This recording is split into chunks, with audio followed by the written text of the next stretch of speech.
Mais uma vez, bom dia. Feliz sábado. Agora, de forma especial, eu queria saudar os irmãos que nos assistem pelas redes sociais. Vocês são muito bem-vindos, irmãos. Pode botar um bom dia, um feliz sábado ali que a gente pode ler depois ali. A gente agradece a presença de cada um de vocês. Muito obrigado por estar na casa de Deus. Se eu, pobre mortal, estou feliz, imagina o nosso Deus, que está muito mais feliz do que eu. Muito obrigado às visitas que estão presentes também. Vocês são muito bem-vindos. E hoje, irmãos, temos uma mensagem muito importante para o nosso tempo. Então você, se gosta da Bíblia, hoje nós vamos aprofundar bastante o estudo desse livro. Já até aconselho, assim, se você não tem só a Bíblia, aí nos bancos tem Bíblias aí, vocês fiquem à vontade, porque nós vamos abrir os textos bíblicos. Deixa eu abrir aqui.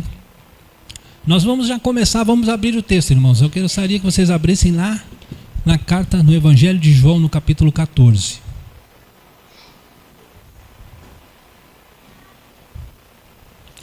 Evangelho de João no capítulo 14.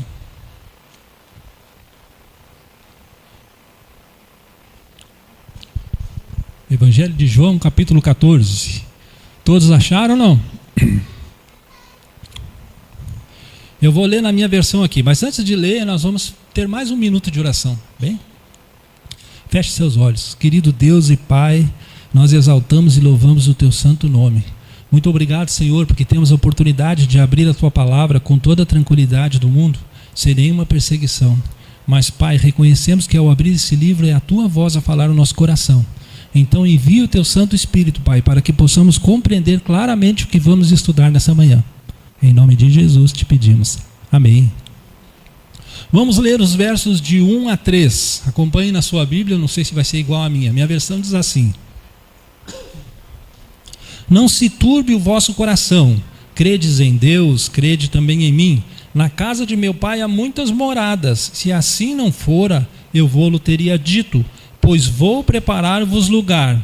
Aqui está a promessa no verso 3, irmãos. E quando eu for e vos preparar lugar, como é que está aí? Voltarei e vos receberei para mim mesmo, para que onde eu estou, estejais vós também. Aqui está o tema do nosso sermão de hoje, irmãos. A volta de Jesus. Muitos sermões já foram pregados sobre a volta de Jesus, a gente sabe, certo? A Igreja Adventista prega há muitos anos a volta de Jesus. E é um assunto que particularmente eu amo muito. É o que mais me fascina na Bíblia, é o assunto da volta de Jesus. E é direito das pessoas não acreditarem. Tem todo o direito. Mas qual é o nosso compromisso, irmãos? Apresentar essa verdade para as pessoas. Nós temos esse compromisso de pregar a volta de Jesus. A pessoa aceita se ela quiser, tá bem? Vocês sabiam que a Bíblia é um livro adventista? Vocês sabiam ou não? Esse é um livro adventista. Preste bem atenção, eu não disse que é um livro da Igreja Adventista, certo? É um livro adventista. Por que é um livro adventista, irmãos? Porque o que significa a palavra advento? Eu vou pegar até aqui no dicionário. Ó. Segundo o dicionário, a palavra advento, do qual deriva adventismo, adventista, né? É uma palavra de etimologia latina, no termo adventum, que significa vinda ou chegada. Então quer dizer, a volta de Jesus. Adventismo, advento é a volta de Jesus. Por que a Bíblia é um livro adventista? Porque ela fala da volta de Jesus. Certo? Mais um detalhe aqui, ó, eu até trouxe aqui para a gente pensar bem. Ó. A Bíblia é composta por 66 livros, 1.189 capítulos, 31.102 versículos, 773.693 palavras. Essa é a composição da Bíblia. Neste conjunto existem aproximadamente, irmãos, 300 referências da primeira vinda de Jesus, e referente à segunda vinda existem 2.500 menções. Dá para entender como é importante o assunto e por que a Bíblia é um livro adventista? Em média, se a gente colocar, a cada 13 versos há uma referência da volta de Jesus. E esta segunda vinda de Jesus, para nós cristãos, é identificada como a apoteose, ou seja, o clímax, a consumação final, a grande vitória. Por isso da importância desse tema da volta de Jesus. Nós aqui dessa igreja anunciamos a volta de Jesus há 179 anos. Desde 1844 nós anunciamos a volta de Jesus. E o apóstolo Paulo, não precisa ir lá, irmãos, eu vou citar aqui, em 1 Tessalonicenses 4,17, você pode ver depois lá, ele já anunciava a volta de Jesus para o tempo dele, porque ele se coloca entre os que estarão salvos, e nós, os que estivermos vivos, ele diz lá, pela volta de Jesus. Ele coloca no junto, ele se incluía. Já o apóstolo João, também não precisa ir lá, em Apocalipse 22, verso 12, que é o último livro da Bíblia, ele diz assim, ó, eis que venho sem demora. É o próprio Jesus dizendo que vem sem demora. Mas a pergunta que fica, por que Jesus não veio ainda? Se a gente prega há 179 anos, o apóstolo Paulo, há 2000 anos atrás, já pregava a volta de Jesus. João também escreveu no ano 90 da nossa era.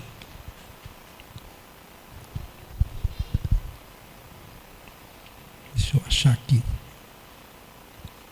Mateus 24, 36.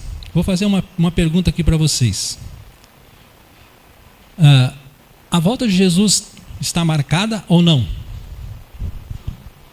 Não? A volta de Jesus está marcada, sim ou não? Vamos lá, Mateus 24. Mateus 24, irmãos, vamos lá na nossa Bíblia.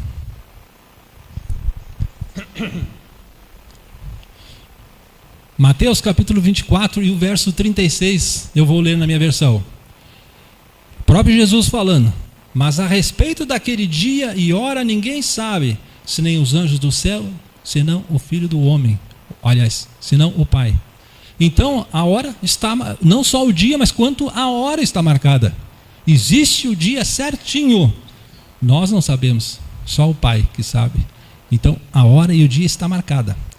Mas tem um detalhe, ó, nosso mundo vai de mal a pior, não precisa muita pesquisa para se evidenciar que tudo está indo de mal a pior. Covid, guerras, terremotos, racismo está muito presente em nossa sociedade. O aborto está sendo legalizado em alguns países, como a Colômbia.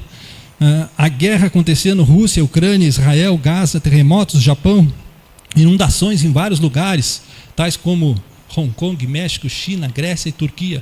Vários eventos. Aí Mateus 24, verso 6 diz o seguinte: e certamente ouvireis falar de guerras, rumores de guerras. Vede, não vos assusteis, porque é necessário assim acontecer, mas ainda não é o fim. Eu vou colocar em forma de slides aqui, eu vou pedir para pôr o slide aqui para a gente ter uma noção mais ou menos exata das coisas que estão acontecendo, certo? Que a Bíblia fala que iria acontecer, certo? A volta do mundo, a volta do Filho de Deus, perdão. O mundo vai de mal a pior. Eu posso até fazer essa pergunta, vocês acham que o mundo vai de mal a pior ou o mundo está de boa? Vai de mal a pior, né? Está tudo certinho, tudo no devido lugar como deveria ser, irmãos? Racismo, será que ainda existe? As pessoas, principalmente racismo étnico, ainda sofrem? Covid, foi arrasadora ou foi só uma doencinha de nada assim?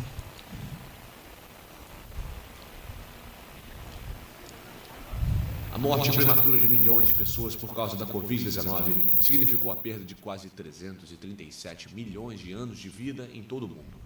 O cálculo divulgado pela Organização Mundial da Saúde nesta sexta-feira reflete dados de 2020 e 2021, os 2 primeiros anos da pandemia. De acordo com a OMS, é como perder 22 anos de vida para cada morte a mais. A projeção foi baseada em informações disponíveis em 2022. Desde então, o número de mortos por Covid-19 continuou sendo registrado, embora em um ritmo mais lento.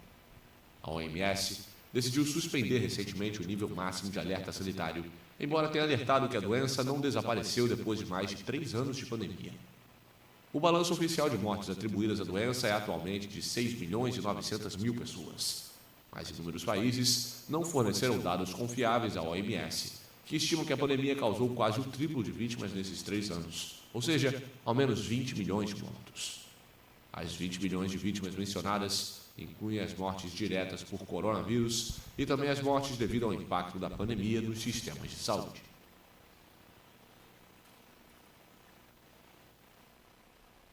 $20 milhões de mortes é pouco? 20 milhões de pessoas foram ceifadas pela Covid. Guerras. Jesus falou que guerras. A guerra ainda está acontecendo na Ucrânia e na Rússia. Quantos meses já está acontecendo? Vários meses. Pessoas estão morrendo o tempo todo. Temos uma imagem aqui de como está a cidade arrasada.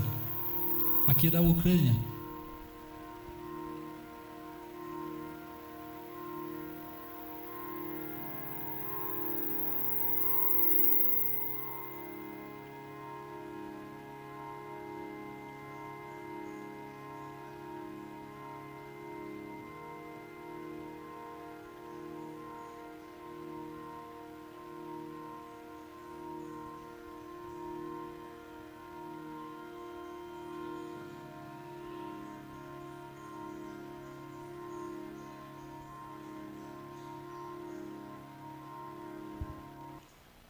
Está meio escuro ali, mas não sei se deu para ver aí do fundo aí, que simplesmente cidades arrasadas.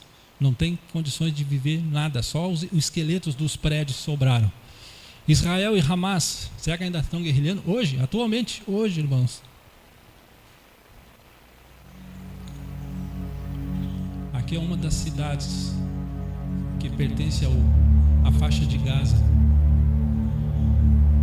Essas imagens são agora, de poucos dias atrás. Só esqueletos também sobrando. Onde estão as crianças dali? As famílias que não tem nada a ver com a guerra?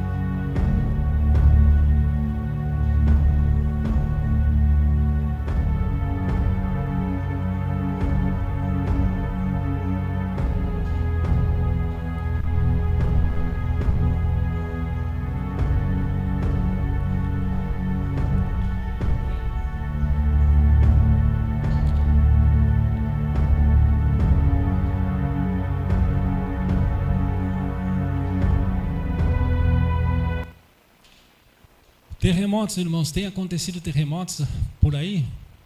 Essa imagem é do Japão, se não me falha a memória. Um terremoto de magnitude 7,3 na escala Richter atingiu o litoral de Fukushima, no norte do Japão. O tremor aconteceu a uma profundidade de 60 quilômetros e também foi sentido na capital Tóquio. Mais de 2 milhões de casas ficaram sem luz. Esta imagem mostra o momento exato da queda da energia. Segundo a emissora NHK, 2 pessoas morreram e mais de 80 ficaram feridas. As autoridades chegaram a emitir alerta para tsunami, que foi retirado horas depois. Há 11 anos, 18 mil pessoas morreram nessa mesma região, depois de um terremoto seguido de tsunami e desastre nuclear.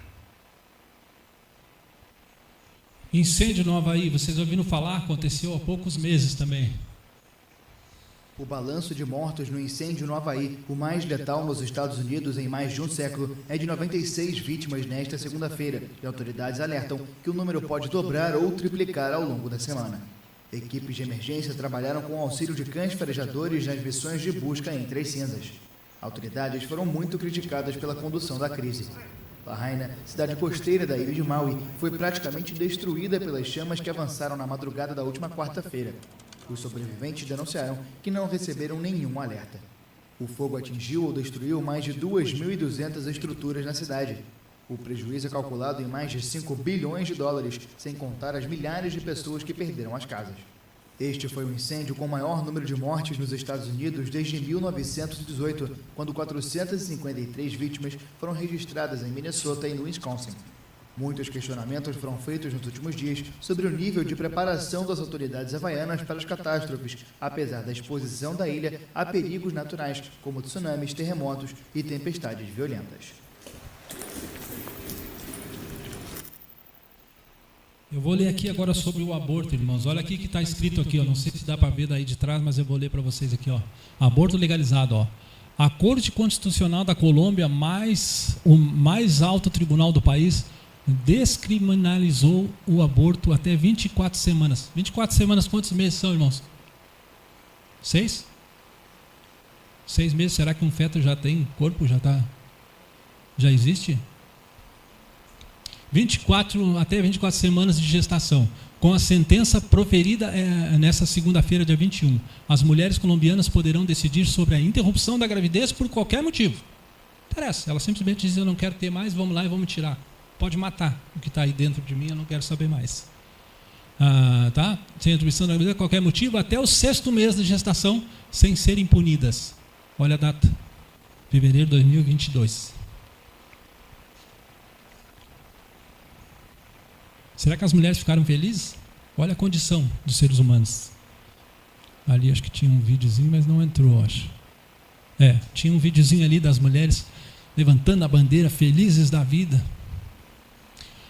Aborto legalizado. Não, está aqui, ó. O Tribunal da Colômbia descriminalizou o aborto até às 24 semanas de gravidez. Esta é uma decisão histórica num país de maioria católica. Os manifestantes a favor do aborto vestiram-se de verde e celebraram a decisão em frente ao Supremo Tribunal. A Colômbia entra para a lista de países latino-americanos como o México e a Argentina a ver os obstáculos ao aborto reduzidos. Eu não vou comentar, mas me veio na mente eu assisti um vídeo de um pastor dizendo que ele era a favor do aborto, gente. Sabe por que ele era a favor do aborto? Porque ele disse que nos países onde aconteceu e foi legalizado o aborto, no passar dos anos a criminalidade diminuiu. Cara, olha o que esse pastor disse num púlpito. Vamos matar as crianças agora para não girar delinquentes no futuro, como se a classe social definisse se a pessoa vai ser ou não vai ser. E um monte de pobres que se tornaram pessoas célebres no mundo. O que a gente fala disso? Um pastor, gente, está no YouTube, eu não vou dizer nome, um pastor, em cima de uma igreja, diz que ele era a favor do aborto. Quando Deus diz o seguinte: dentro do ventre materno eu te concebi, entreteci o teu ser, antes que tu nascesse eu já te conhecia. Vamos lá. Condição moral. Vamos à condição, já é o problema, né? Do aborto é uma condição moral negativa, mas vamos para essa aqui, ó. Aqui no Sul, Jesus reconhece a união estável de trisal no Rio Grande do Sul, e filho terá direito a registro multiparental. Que se considere aqui é uma única união amorosa entre 3 pessoas, um homem e 2 mulheres, revestida de publicidade, continuidade, afetividade, com o objetivo de construir uma família e de se buscar felicidade, diz o juiz Gustavo Borsa Antonello na sua decisão. A Justiça do Rio Grande do Sul reconheceu uma união poliamorosa. O juiz Gustavo Borsa Antonello entendeu que a união estável de um homem e 2 mulheres, mesmo não sendo uma família composta nos modelos tradicionais, não deve ficar à mercê da proteção do Estado. Uma das mulheres dessa relação está grávida e o juiz autorizou que, ao nascer, conste na certidão do bebê o nome dos 3. Eles buscavam o reconhecimento dessa união há 10 anos. Para a Justiça, a relação da família é contínua, duradoura e reconhecida por amigos e familiares. A nota divulgada pelo Tribunal de Justiça afirma que este é o primeiro reconhecimento de união estável do tipo no Brasil.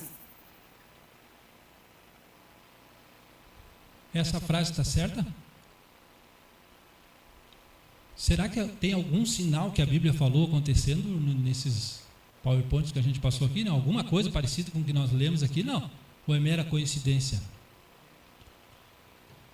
Sabe qual é o problema? Há 779 estamos pregando a volta de Jesus, mas sabe qual é o pior? O grande problema é que Jesus ainda não veio, e aí passa a ser desacreditado. As pessoas passam a dizer: isso não é assim, não vai acontecer, e a gente perde a credibilidade, porque a gente prega a volta de Jesus. Mas o problema está aqui, ó. Jesus disse que ainda não é o fim, mas é o princípio.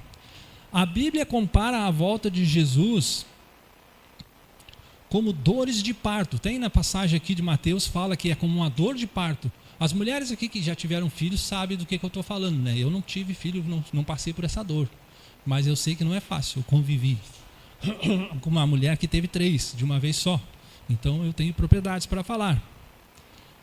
A contração vai começando devagarinho, eu imagino, né? Uma dorzinha aqui, aí passa um tempo, aí vem mais uma dorzinha lá, depois uma dorzinha lá, e daqui a pouco o tempo vai encurtando, a dorzinha já vem mais seguida, e a dorzinha vem, daqui a pouco a dor começa a vir, e está na hora de nascer. Certo? É mais ou menos assim, mulheres, me ajude. Eu não sei como é que é. É assim? Pois Deus compara a vinda de Jesus, é assim. O mundo está em dores de parto. O mundo está à beira da volta de Jesus. Sabe o que o Ellen White escreveu no seu livro Evangelismo, página 219? Eu vou ler para vocês. Toda notícia de calamidade em mar ou terra é um testemunho de que o fim de todas as coisas está próximo. Guerras, rumores de guerras, declaram-no, o Senhor vem. Ouvimos os passos de um Deus que se aproxima. Cada sinal de que está acontecendo é um indício que Jesus está voltando. Mas é o princípio do fim. Muito bem. O que falta então, irmãos, para Jesus voltar? Mateus 24:14. Vocês estão em Mateus ainda? Vamos ler ali. Primeiro ele disse no Mateus 6 que ainda não era o fim. Agora Mateus 24:14. E será pregado este evangelho do reino por todo o mundo, para testemunho a todas as nações. Então, o que está aí? Então virá o fim. Para Jesus voltar, o evangelho tem que ser pregado. Não é fácil, é uma tarefa difícil. Existem ainda países que o evangelho não entrou. Tem nações que nem podem ouvir falar de cristãos.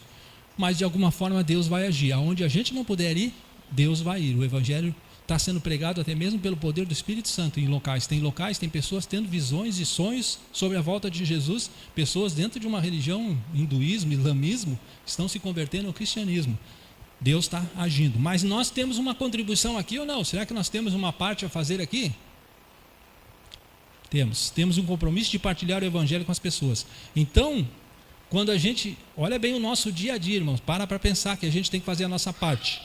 Quando a gente vai no mercado, Deus está dando a oportunidade da gente falar de Jesus para o funcionário do caixa, para o funcionário ali que atende ali.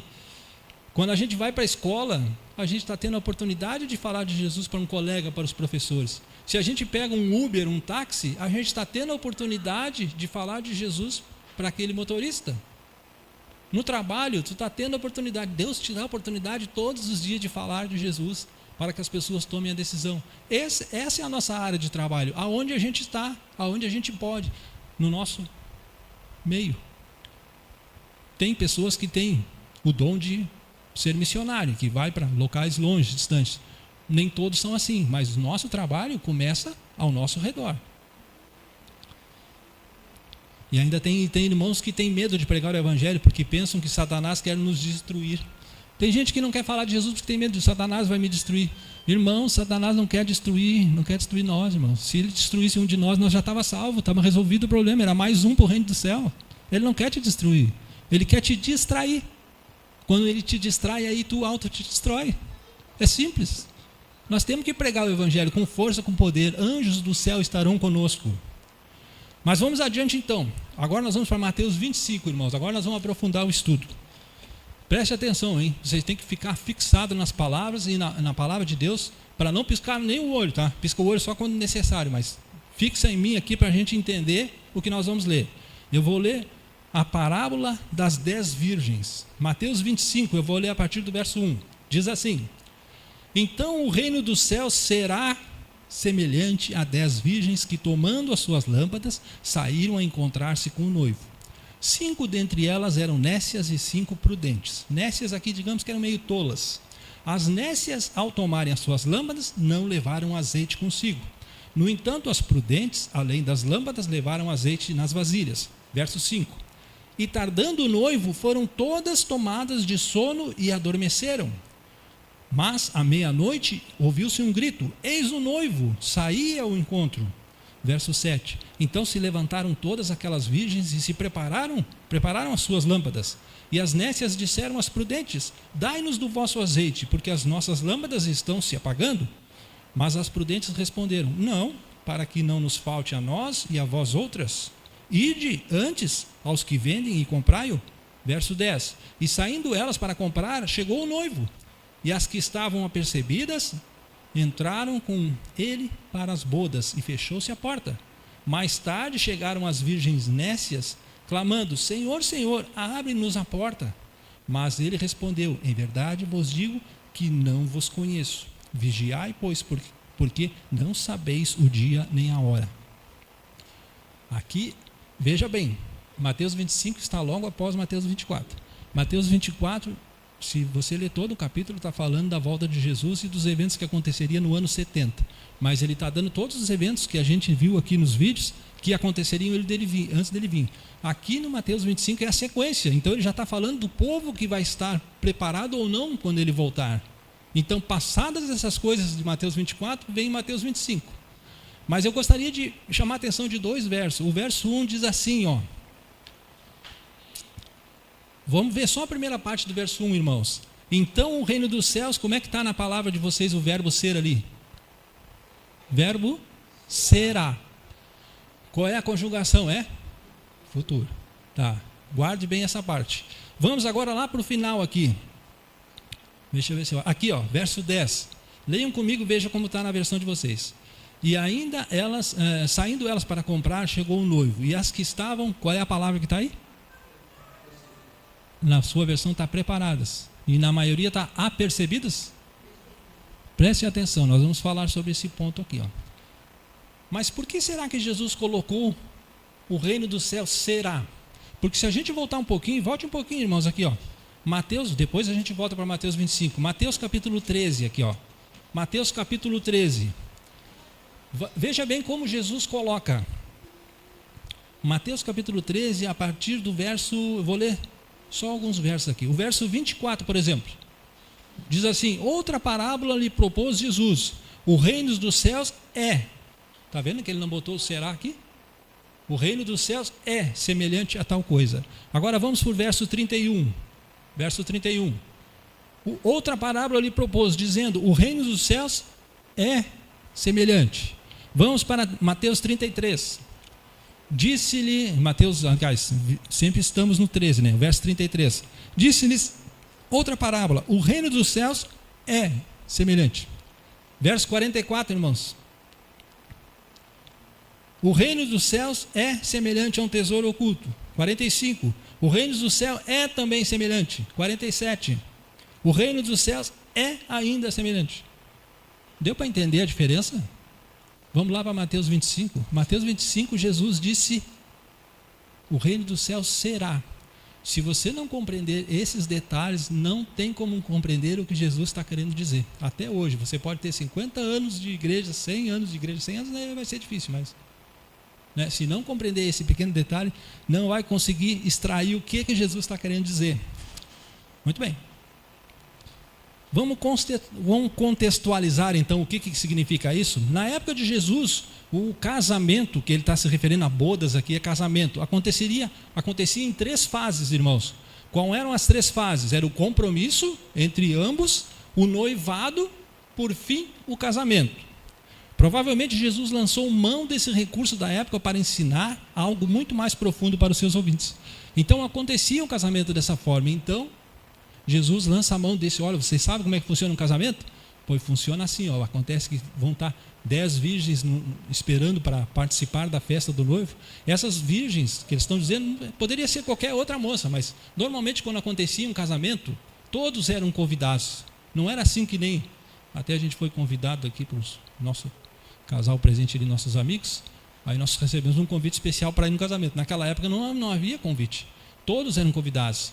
O noivo preparava a sua casa, iluminava a sua casa, que ele havia já preparado para morar com a noiva, quando casasse. Preparava a casa, iluminava toda a casa, daí saía um cortejo. Ele e todos os seus familiares, com lâmpadas, iam indo, até a casa da noiva. Na casa da noiva estavam esperando os familiares da noiva, pai, mãe, tia. Chegando lá, havia uma cerimônia e eles voltavam para a casa do noivo, onde começava a festa do casamento, e aquilo durava uma semana.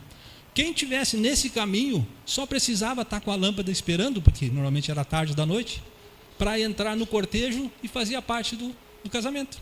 Olha, se não é uma simbologia que Cristo está dizendo que é ser salvo, só tem que aceitar, só tem que estar pronto e aceitar e ter a lâmpada. Agora nós vamos ter que entender o que é isso. Vamos entender então o que é os símbolos dessa parábola das 10 virgens. Primeiro, vamos ver se vocês respondem bem, irmãos. Quem é o noivo, irmãos, da parábola? Bem, beleza. O que representa a lâmpada, meus irmãos? O que ele diz lá nos Salmos 119, 105? Lâmpada para os meus pés é a tua lâmpada, é a palavra. O que representa o azeite? Está lá em Zacarias capítulo 4. Quem é a noiva na parábola das 10 vindes, irmãos? Vamos perguntar de novo. Quem é a noiva na parábola das 10 virgens?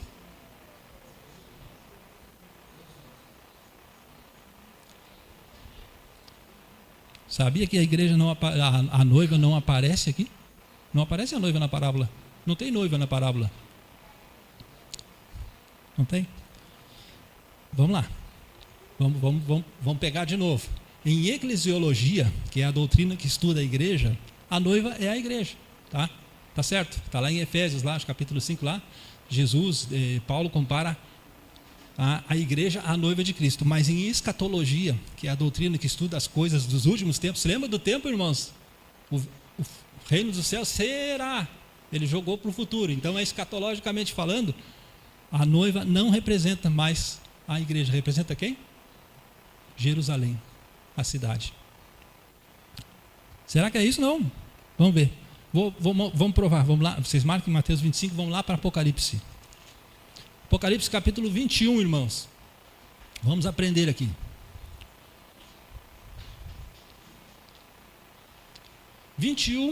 Eu vou ler o verso 2. Acompanhe comigo, Apocalipse 21, verso 2. João está tendo a visão e diz assim: vi também a cidade santa, a nova Jerusalém, que descia do céu, da parte de Deus, ataviada como noiva, adornada para seu esposo.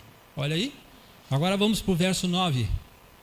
Então veio um dos 7 anjos que tem as 7 taças, cheia dos últimos 7 flagelos, e falou comigo dizendo: venha mostrar-te-ei. Quem? A noiva, a esposa do Cordeiro. Veja, Apocalipse, escatologia, futuro, vai acontecer lá. Então, é a cidade de Jerusalém a noiva, e não a igreja. Mas faltou um elemento da parábola. Quem são as virgens, então? Agora sim. Quem são as virgens? Eu já tinha dado uma pincelada. São todos aqueles que conhecem a verdade e que estão esperando a volta de Jesus. Todas as 10 estavam esperando a volta de Jesus. Não estavam? Estavam esperando o noivo, certo? Quem era o noivo? Jesus. Todas as 10. Só que tinha 5 que não tinham o poder do Espírito, não tinha o azeite. Tinham a lâmpada, que é a palavra, certo? Todas elas estudavam a Bíblia. Porém, faltava. E aí, quando chegou a hora de esperar um pouquinho mais, as coisas do mundo começaram a tomar conta, e elas desfaleceram. Quando chegou na hora que viram que a coisa estava apertando, vamos dizer, o mundo, o que eles quiseram? Vamos voltar, porque agora vai dar. E aí, o que vai acontecer com a porta? A porta está fechada. Por isso que a gente tem esse termo, fechada a porta da graça. Não existe esse termo porta da graça, mas a gente entende por essa parábola que vai chegar um momento que a porta da graça vai se fechar, quando não terá mais chance de salvação para ninguém. Quem estiver salvo está salvo, quem estiver perdido está perdido. Vai chegar esse momento, quando Jesus se levantar do santuário celestial e terminar o juízo, acabou tudo. Por isso que a gente chama de fechada a porta da graça. Vão querer entrar, como diz aqui, e não vão conseguir. Mas tem mais um detalhe. Além da gente entender então que Jesus jogou para o futuro, aqui em Mateus diz o seguinte, você lembra o verso 10 que nós lemos lá? Vamos voltar lá para Mateus. Mateus capítulo 25. Eu falei que a gente ia ler bastante a Bíblia, né, irmãos? Aqui a gente faz assim, costuma fazer assim, né? Vamos ver o verso 10 ali que eu já li. Diz assim: e saindo elas para comprar, chegou o noivo, e as que estavam apercebidas entraram com ele para as bodas, e fechou-se a porta. Muito bem, irmãos. Por que tem apercebidas? Qual é a diferença de percebidas e apercebidas? Vocês sabem, não? Percebidas, eu vou botar no contexto aqui plural feminino. Percebidas são aquelas que sabem que vai acontecer algo. Elas estão percebidas. Apercebidas são aquelas que sabem e estão preparadas para o que vai acontecer. Esteja apercebido, ou seja, sabe o que vai acontecer? Te prepara para o que vai acontecer. Então 5 estavam percebidas, sabiam que ia acontecer, mas as outras 5 estavam apercebidas. Além de saber, elas estavam preparadas. Certo? Muito bem. Quantos tinham lâmpadas? As 10. Muito bem. Quando chegou o noivo, as nécias pediram azeite, mas não deu mais certo, né? Isso significa que não tem como ir para o céu por carona. Eu não posso levar alguém de carona, nem alguém me levar de carona. Cada um vai ter que ter o seu preparo pessoal. Finalmente temos uma resposta do porquê a aparente demora de Jesus. Vamos lá para 2 Pedro. 2 Pedro. E com isso a gente já vai terminando, porque não é vigília, como diz o pastor Rafael Santos. 2 Pedro. Segunda carta de Pedro, está lá bem pertinho do último livro da Bíblia. 2 Pedro, capítulo 3, gente. Vamos ler? Eu vou ler a partir do verso 9. Espera aí que eu peguei o livro errado aqui, irmãos. Eu estou em João aqui. 2 Pedro 3, a partir do verso 9, eu vou ler assim. Não retarde o Senhor a sua promessa, como alguns a julgam demorada. Pelo contrário, Ele é longânimo para convosco, não querendo que nenhum pereça, senão que todos cheguem ao arrependimento. Olha aqui o que Ele quer, que todos cheguem ao arrependimento. Aqui diz assim, virá entretanto como ladrão, vai pegar muita gente de surpresa, o dia do Senhor, no qual os céus, olha o que acontecerá com o nosso mundo, os céus com o intrepidoso estrondo e os elementos se desfarão, abrasados, também a terra e as obras que nela existem serão atingidas, visto que todas essas coisas hão de ser assim desfeitas, deveis ser tais como os que vivem em santo procedimento e piedade. Verso 12, esperando e apressando, apressando a nossa parte, apressando a vinda do dia de Deus, por causa do qual os céus, mais uma vez ele fala dos céus incendiados, serão desfeitos, e os elementos abrasados se derreterão. Qual é que é a nossa esperança no verso 13? Nós, porém, segundo a sua promessa, esperamos novos céus, nova terra, nos quais habita a justiça. Então, se Jesus não veio ainda, porque Ele tem misericórdia de mim, de você, de qualquer um de nós, porque ainda não tomou a decisão, Ele está esperando, Ele está te chamando para tomar essa decisão. Nós vamos ouvir um hino aqui agora, depois vamos fazer uma breve reflexão. O hino é o hino 469, e eu gostaria que você prestasse bastante atenção na letra. Poderíamos ficar sentados mesmo, mas preste atenção na letra.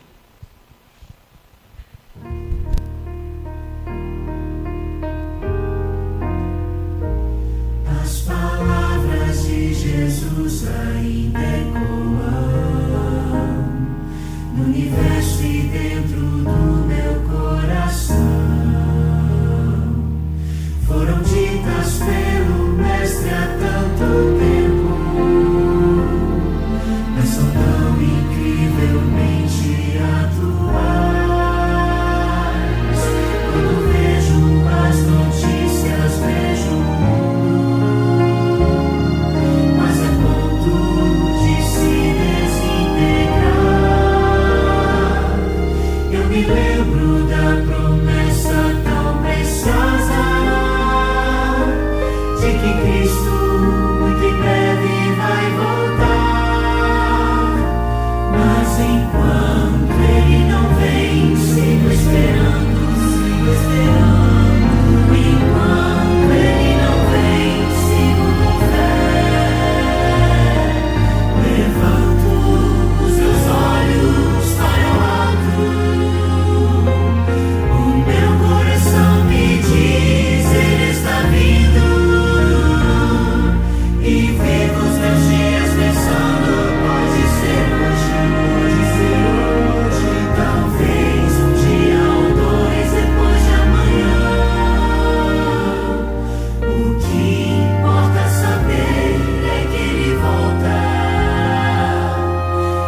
que essa letra resume a nossa esperança. A gente vive esperando a volta de Jesus e apressando a volta de Jesus. Eu vou contar uma história para finalizar que eu assisti do pastor Josanã Alves. Eu não sei se o pessoal conhece o pastor Josanã Alves. Ele é pastor da nossa igreja, mas ele é líder da divisão sul-americana, ou seja, pega toda a região aqui, América do Sul, né? De mordomia, é nosso pastor iluminado. E ele contou uma história, eu vou trazer aqui para vocês, que é verdadeira, irmãos. Talvez algum de vocês já conheçam essa história, mas ele fala de um missionário. Fala de um missionário que foi enviado para a Etiópia. E lá na Etiópia houve um período de 17 anos sob o regime comunista, onde os pastores eram perseguidos, muitos morreram e foram presos, né? Os cristãos mesmo perseguidos demais. Então a função desse missionário era sair da América e ir fortalecer esses pastores que estão trabalhando, certo? Em favor do cristianismo. Mas aí aconteceu um fato interessante. O pastor Tadessa Assai era o nome do pastor. É um nome meio diferente porque ele não é da nossa nacionalidade, ele é de lá mesmo. Tadessa Assai, mas eu vou chamar só de pastor Tadessa, tá bem? O pastor Tadessa gostava de pregar em funerais, porque ele amava a volta de Jesus. Era um homem de Deus, era um pastor dedicado na causa de Cristo. E ele então, a polícia sabia que ele estava num funeral, ele já ia lá, prendia ele, botava ele na cadeia, ele ficava 1, 2 dias e dizia: você não pregue mais sobre Jesus, senão nós vamos te prender. Soltavam ele e ele já saía pregando, falando de Jesus. Aonde ele encontrava uma pessoa, ele estava falando. Aí acontecia um funeral, a polícia ia lá, estava ele lá pregando. Prendia ele, levava para a cadeia de novo. E aí tomaram a decisão seguinte: não tem jeito, se a gente larga ele, ele vai falar de Jesus. Nós vamos manter ele preso. Vai ficar preso, tu não vai sair mais da cadeia. O pastor orou, pensou: bom, se eu não posso sair da cadeia, eu vou pregar na cadeia. Ele levou 22 presos para Jesus. 22 presos para Jesus. Então as autoridades tomaram a decisão mais radical que poderia: nós vamos matar esse pastor. Gente, nós estamos falando no regime comunista, certo? Não tem lei. Simplesmente disseram assim: amanhã na praça às 15 horas todo mundo está convocado, para que todos vejam, para servir de testemunho, para que ninguém se levante mais para falar nesse tal de Jesus. Lá na praça nós vamos eletrocutar o pastor, ele vai morrer diante de todo mundo. Só tem um problema: eles não tinham uma cadeira elétrica. Então eles fizeram uma gambiarra, montaram uma cadeira na praça, colocaram um monte de fio sobre o pastor lá, ligaram na rede elétrica e disseram: pastor, são as últimas palavras. O pastor olhou para ele e disse: a minha vida está nas mãos do meu Senhor. Aí deram a ordem, ligaram o interruptor lá, saiu faísca, fumaça para tudo quanto é lado, caiu o disjuntor e o pastor vivo. As autoridades indignadas: mas como pode isso? Não tem problema, amanhã nesse mesmo horário vocês compareçam, que nós vamos arrumar a gambiarra aqui e nós vamos matar o pastor amanhã. Levaram o pastor. O pastor pensou: bom, já que eu vou morrer mesmo, eu vou passar a noite em oração. Passou a noite inteira orando com Deus. Era um homem de Deus. Chegou no outro dia, no mesmo horário, resolveram o problema da gambiarra, amarraram o pastor, sentaram, deram a ordem, ligaram o disjuntor, fumaça para todo lado, faísca para tudo e nada do pastor morrer.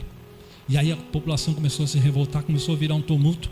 E eles acharam por bem: não, vamos largar esse pastor, porque não tem jeito, nós não vamos conseguir calar ele. Vai-te embora, te some. Só que esse missionário que saiu das Américas estava lá e presenciou isso. E ele: pastor, vem cá, deixa eu falar com o senhor. Aí ele parou: o que foi? O senhor passou por uma experiência de quase morte, o que o senhor vai fazer? Eu soube que tem um funeral, eu vou lá pregar. Gente, esse homem era um homem de Deus. Eu vou lá pregar. Não, mas espera aí, pastor, eu quero me apresentar, diz o missionário. Eu sou um missionário e eu represento milhares de cristãos da América. E eu vim aqui para dizer para o senhor que nós estamos orando por vocês aqui. O pastor olhou com um semblante, virou para ele com uma cara mais séria e disse assim: vocês orando por nós? Pois volte para a América e diga que nós estamos orando por vocês. O missionário: mas como vocês é que estão sendo perseguidos? Presta atenção. Você viu a nossa vida aí, viu o que aconteceu aqui? Você sabia que nenhum verdadeiro cristão nesse país aqui, ele jamais levanta de manhã certo de que, ou com a possibilidade de que ele vai perder a vida naquele dia? Todos nós levantamos naquele dia sabe, hoje pode ser o nosso último dia. Então o que a gente faz? Nós passamos o dia em oração, orando para Deus, clamando a presença de Deus, seja capinando o terreno, seja trabalhando, seja cozinhando.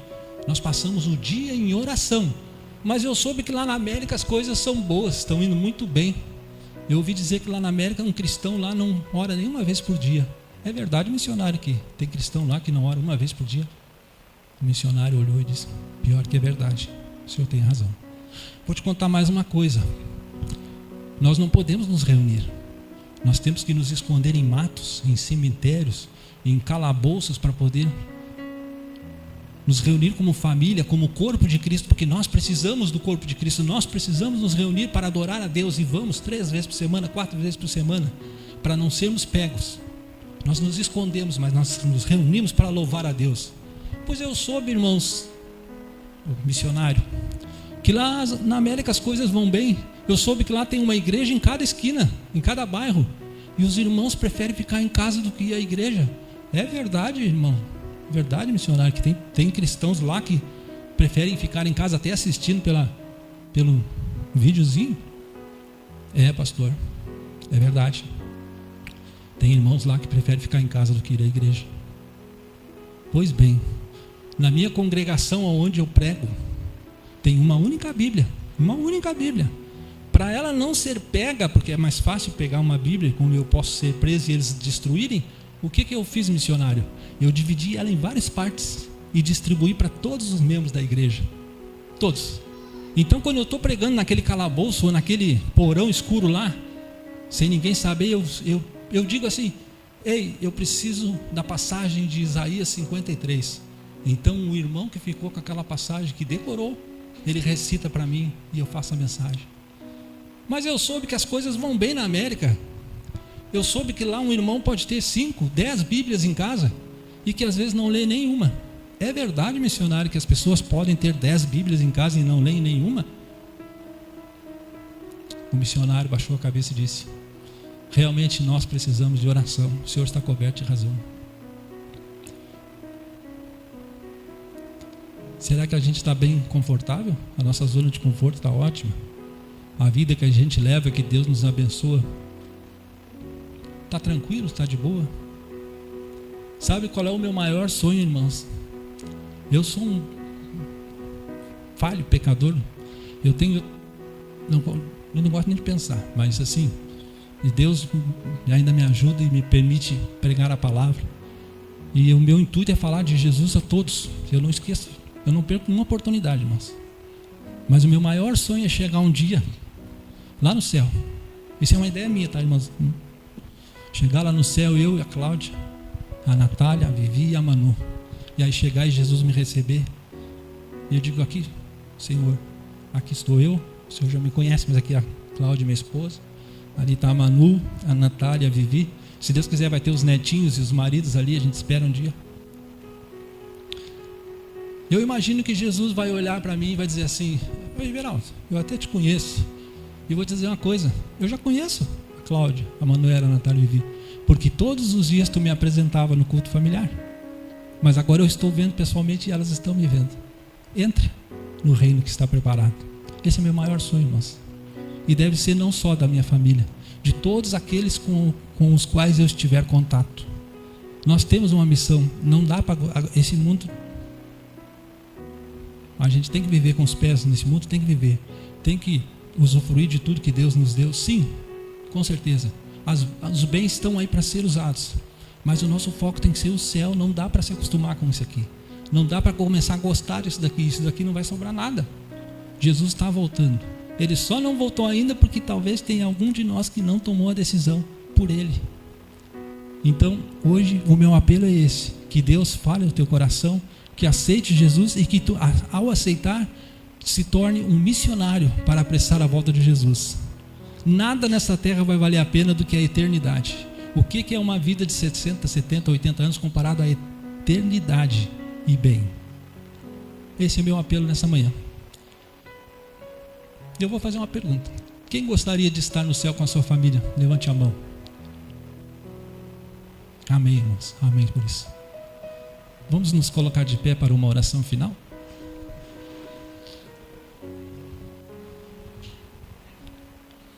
Santíssimo Pai que estás nos céus, louvado e exaltado seja sempre o teu nome, Senhor, porque o Senhor tem misericórdia de nós, porque o Senhor já preparou o nosso caminho, o Senhor já pagou o preço necessário para a nossa salvação. Nosso Senhor Jesus verteu o sangue naquela cruz, Pai, e era nós que deveríamos estar lá. Mas graças a isso, Pai, temos a esperança de vida eterna. Mas pedimos agora, Senhor, que o Espírito Santo faça a obra no nosso ser, nos ajude a cumprir a Tua vontade, não a nossa. Ilumina a nossa mente, dá-nos sabedoria, ó Pai, para poder apressar a volta do nosso Senhor Jesus, para estarmos com Ele e contigo para todos sempre. Cuida da nossa família, Pai, abençoa os nossos familiares, que nós possamos também resgatá-los, abençoá-los.